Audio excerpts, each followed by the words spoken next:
This is an amazing thing. You have the power to make your relationship exciting.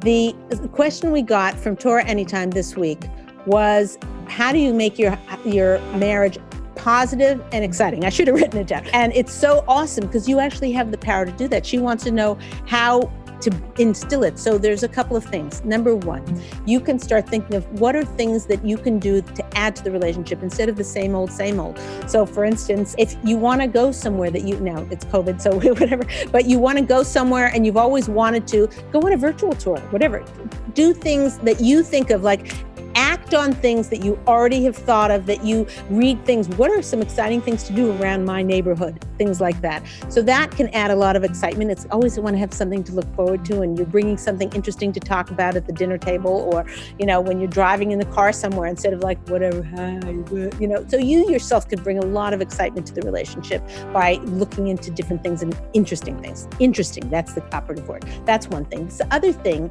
is that how do you bring more positivity into the marriage?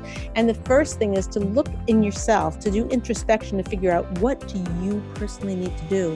What stops you from being positive? What kinds of things are you have a negative attitude overall about life? If you had the house you wanted, the money you wanted, the spouse you wanted, if you had all the kid who wasn't messing up in his studies, whatever it was, would that make you happy? Is it outside circumstances, or is it internal? Is that a place that you come from and that you want to get to?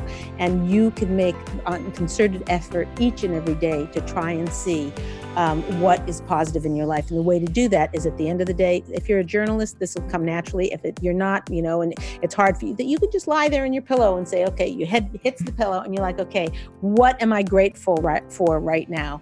And maybe list off 5 things. So you can sort of change that. There's some people, again, even if you were born with a certain disposition, it means you can understand people with that disposition better, and you can raise them up better because you know how it is to feel like, right?